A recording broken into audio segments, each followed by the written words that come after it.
फलों की तो गति वहां है नहीं, केवल एक कृपा कमल है। प्रेम बीज उपजय मन माही, तब सब विषय वासना जाही। जगते भयो फिरे बैरागी, वृंदावन रस में अनुरागी। सो अनुराग परम सुखदाई, ते बिनु ताहि न और सुहाई। ताही के रस घूमत डोले, भरे नैन जल मुख नहीं बोले। तीन लोक को राज सुख, देखो तुला चढ़ाए। निमिष प्रेम सुख गरु अति, तेही आगे ये तीन लोक को सुख घट जाए। ऐसो प्रेम उपजी है जब ही, हित ध्रुव बात बनेगी तभी। या रस को साधन नहीं कोई, एक कृपा ते जो कछु होई। कहो कृपा उपजे कही भांति, रसकन संग फिरे दिन राति। भजरे मन दिन रैन, श्री हरिवंश जो पद कमल। देखो भर जुग नैन, तही प्रताप ते जुगल छवि। तो सर्वेषु साधन वरेषु चिरम निराशा। मैं सब ओर से, सब साधनों से नहीं, श्रेष्ठ श्रेष्ठ साधनों से। कुछ साधन तन के होते हैं, कुछ मन के होते हैं, कुछ धन के होते हैं। पैसे वाले सेठ लोग दे देते हैं, हमारे नाम से अनुष्ठान कर देना, हमारे नाम से कर देना। बेचारे पंडितों की जीविकाएं चलती हैं। अब वो अनुष्ठान जो करते हैं, पर हृदय का परिवर्तन तो होना नहीं। कार्य की सिद्धि हो जाएगी, लौकिक फलों की प्राप्ति हो जाएगी, परंतु अंतरतम की सिद्धि तो होनी नहीं। एक साधन जो मन से होते हैं, जो धन से नहीं होते हैं, जो तन से नहीं होते हैं, केवल मन के द्वारा होते हैं। ब्रजबालाओं का साधन मन का साधन था, तन का कोई उपयोग नहीं है। कोई घंटी नहीं बजाई उन्होंने, कोई आरती नहीं उतारी। वो तो चोर जार घटवार जगाती कह करके और गाली देती रही है। ये नंद सुवन उपजो उत्पाती, सबके बीच पुकार कहता है, कहां चली जोबन मदमाती। ये ऐसे बोलता है हमको कि तू जोबन मदमाती कहां जाती है। तो हम भी कहते हैं ये चोर है, ये जार है, ये घटवार है, ये जगाती है, ये टैक्स वसूल करने वाला है। तो उनका साधन मन का साधन था। हृदय में जो अंतर में उनके प्रीति थी, जिनकी प्रीति के समक्ष बड़े बड़े, जिनको हम प्रहलाद है, नारद है, ध्रुव है, जनक है, भीष्म है, बलि है, सबको उन चरणों में विनत देखते हैं।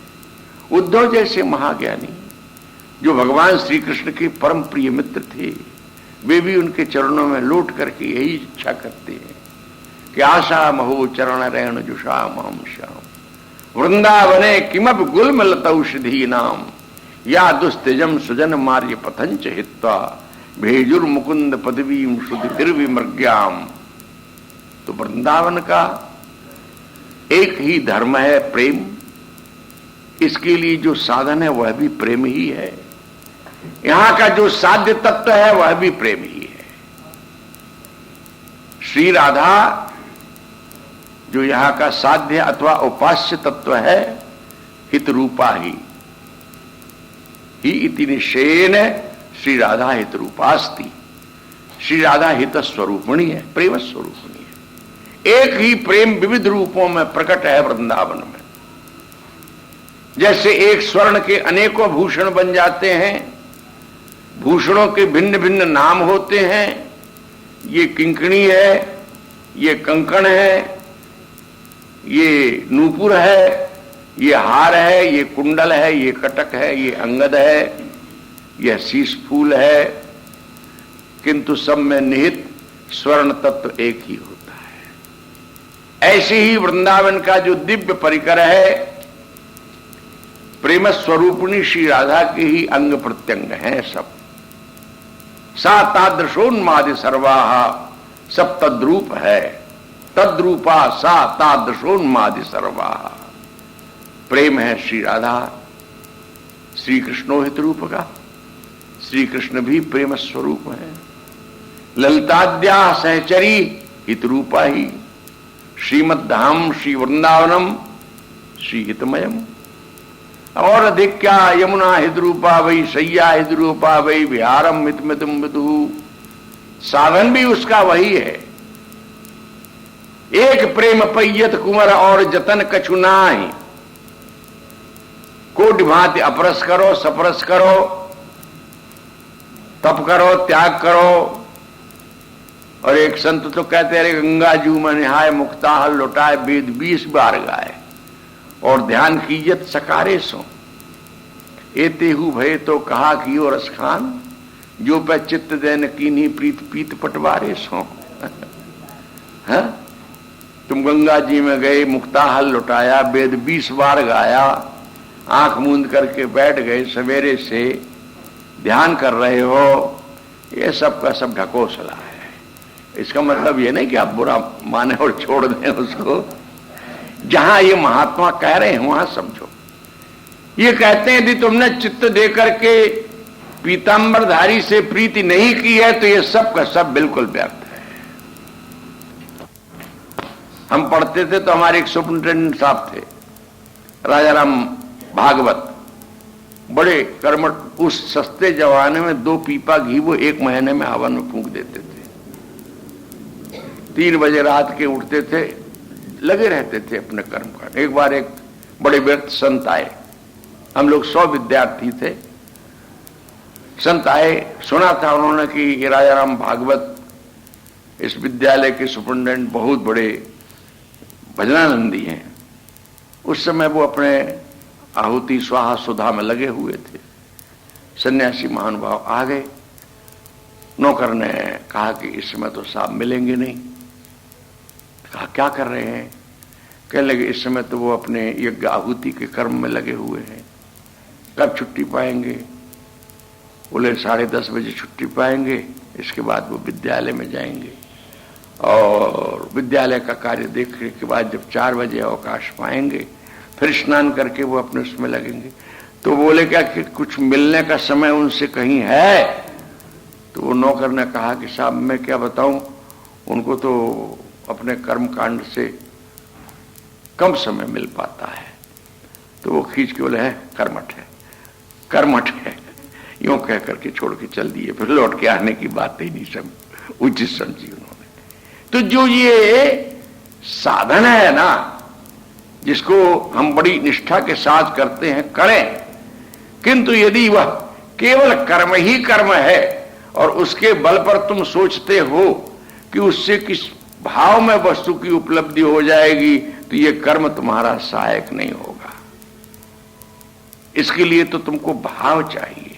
और कर्म में तो वर्णाधिक विचार से अधिकार और अनधिकार की भी बात आ जाएगी, परंतु भाव के देश में सबका अधिकार है। माम हिपात पिपाशत्य एषु पापयोनयः स्त्रियो वैश्यास तथा शूद्रास्ते पियांति पराम गतिम।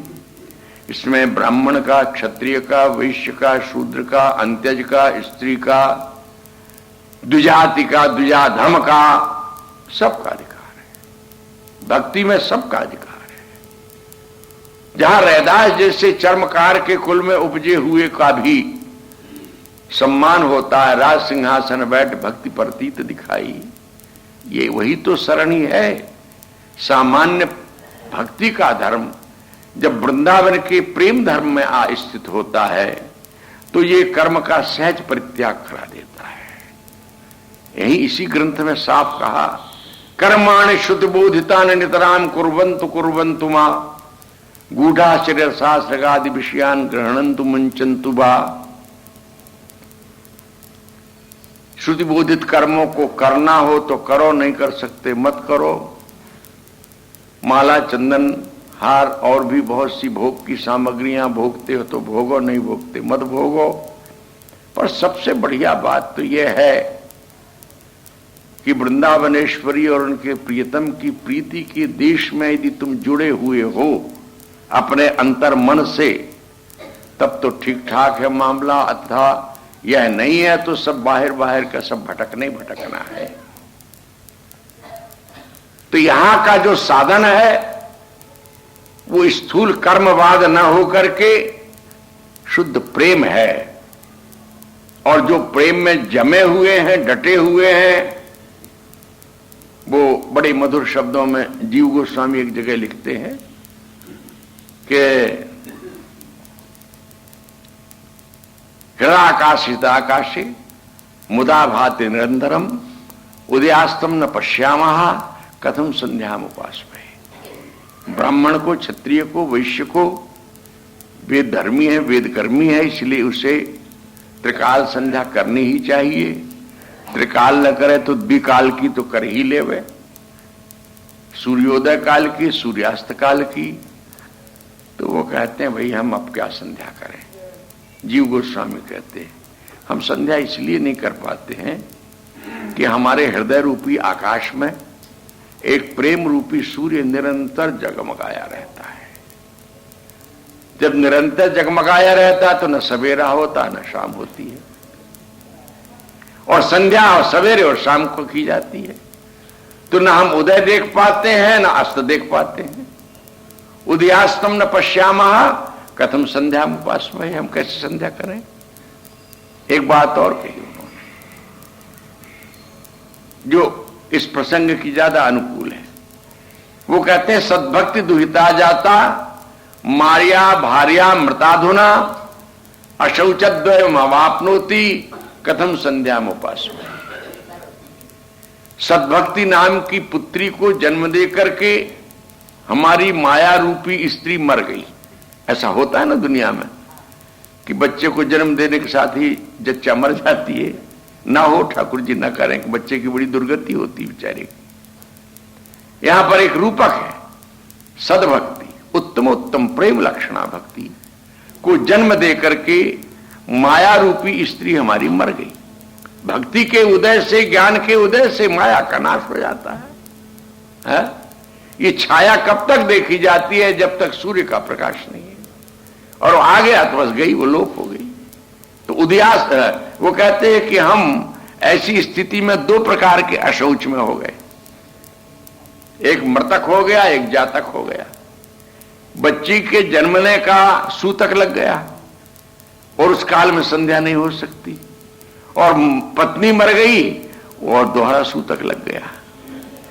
अब बताओ हम कैसे संध्या बंधन करें। यहां कहने का आशय इनका यह है कि कर्म का, कर्मवाद का, कर्म कांड का प्रतीक संध्या बंधन तर्पण होम, ये सूतक के काल में जैसे छोड़ दिया जाता है, ऐसे ही भक्ति के उदय होने पर कर्म अपने आप शांत हो जाता है। संध्या बंधन भद्रमस्तु भवति भूष्णान तुभ्यं नमः हे देवा पितरश्च तर्पण विधौ नाहं क्षमः क्षमताम।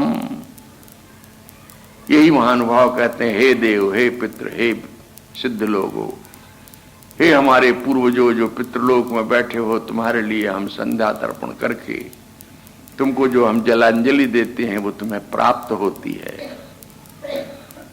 पर अब हम उसके लिए समर्थ नहीं रह गए। भद्रमस्तु, आपका कल्याण हो जाए ये कामना करते हैं। अब नाह क्षम क्षमताम, हमको क्षमा करो। अब हम में ये क्षमता नहीं रह गई है कि हम संध्या तर्पण के द्वारा तुम्हारी परितृप्ति कर सके।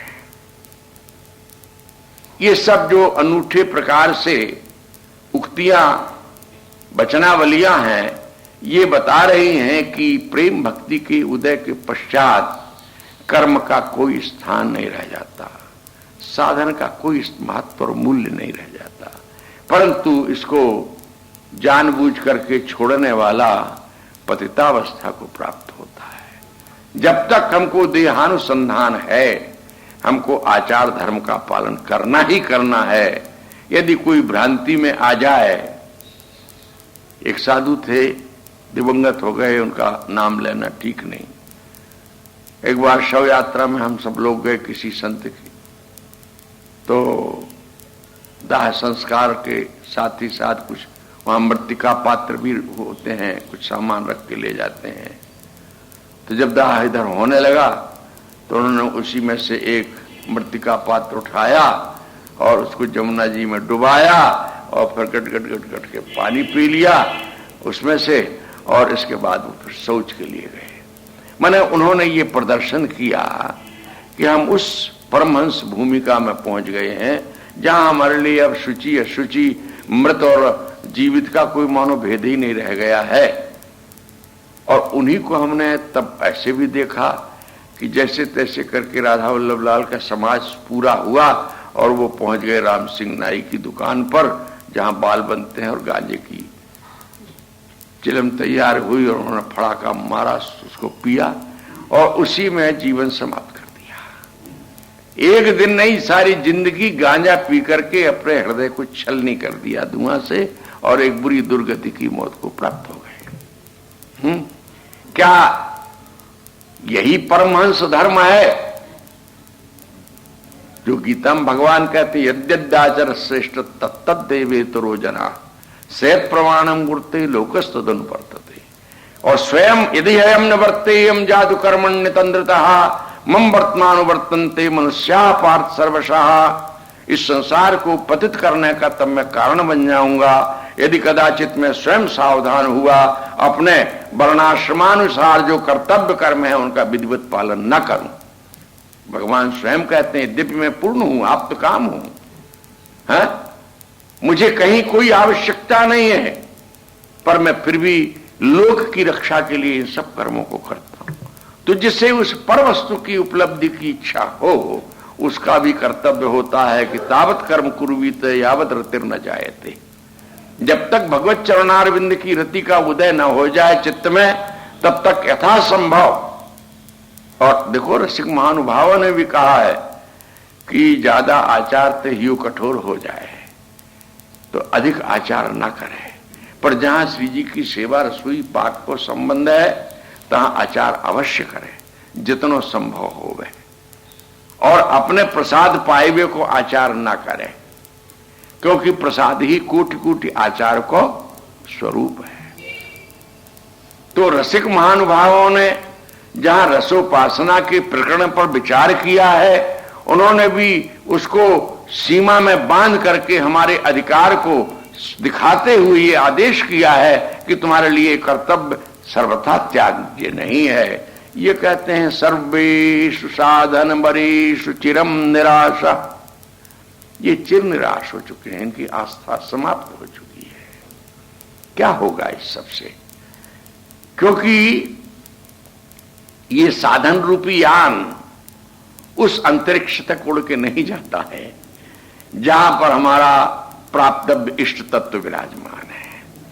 तात्पर्य ये चरण जिसको सहज और अद्भुत सुख की धारा का वर्षण करने वाला बताते हैं, चरण ही नहीं चरण की रेणु जो सहजाद्भुत सौख्य धाराम वर्षंत निरंतर वर्षण करती रहती है, उस चरणद्वयी तक, उस चरण रेणु के स्पर्श तक अन्य कोई साधन नहीं पहुंचता, यह निश्चय है उनके मन में।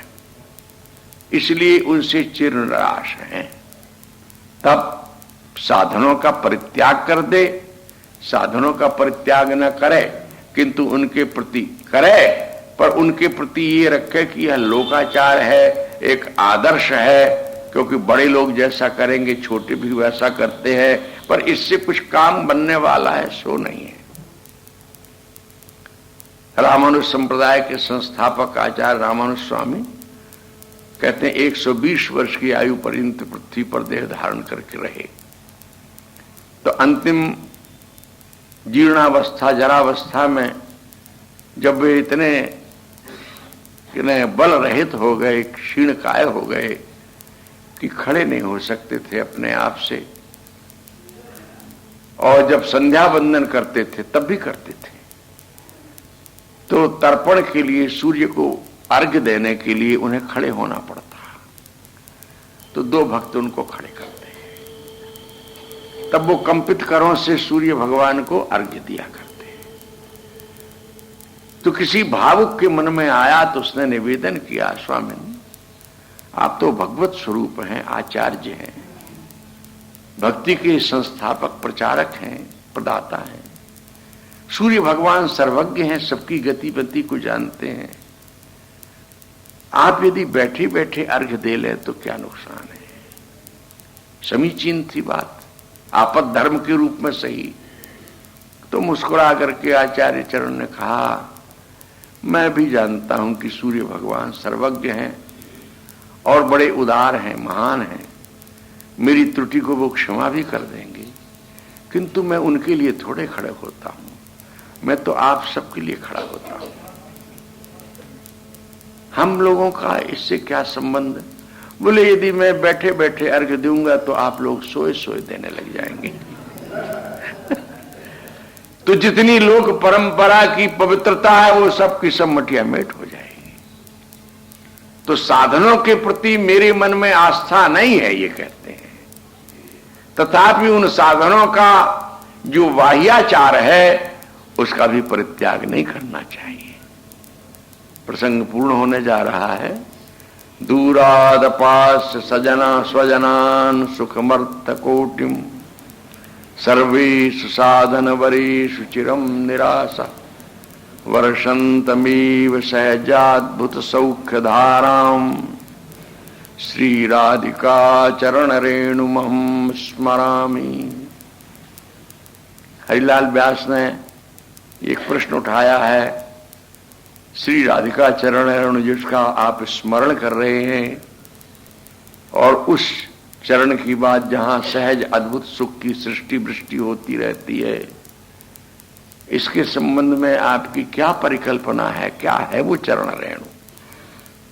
कहीं उसको मकरंद कहा गया है, कहीं पराग कहा गया है।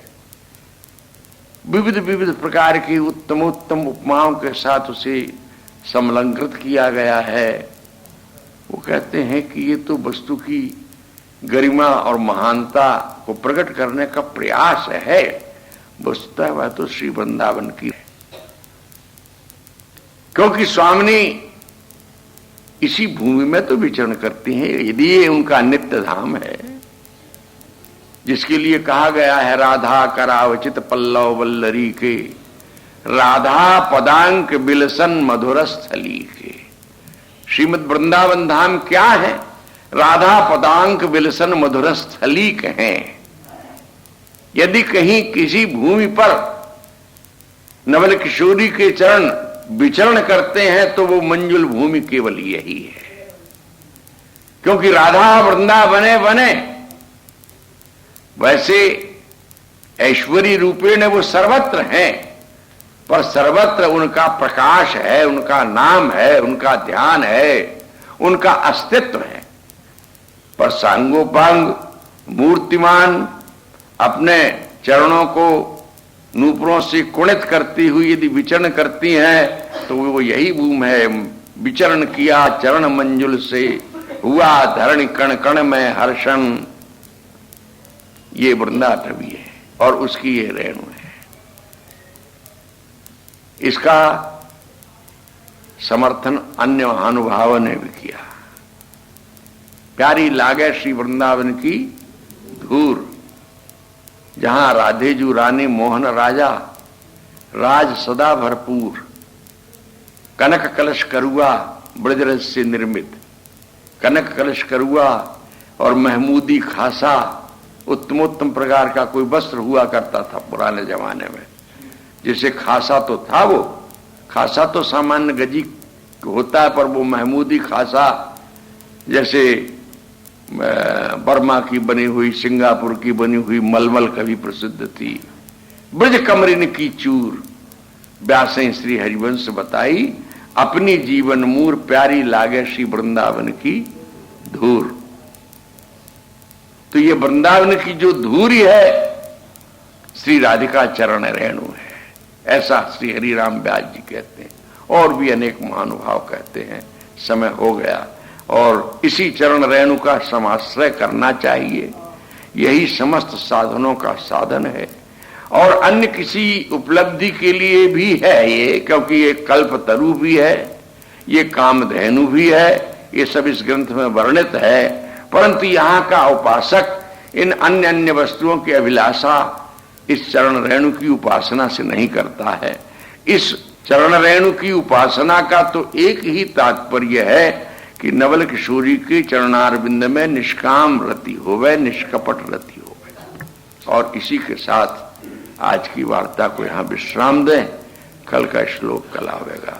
श्री राधा वल्लभ लाल जय राधे रा जय राधे जय श्री राधे, जय राधे जय राधे राधे, जय राधे जय श्री राधे। जय श्यामा जय श्यामा श्यामा, जय श्यामा जय श्री श्यामा, जय श्यामा जय श्यामा श्यामा, जय श्यामा जय श्री श्यामा। श्री राधा वल्लभ लाल की, श्री हरिवंशचंद्रजू महाराज की जय। जय श्री राधे।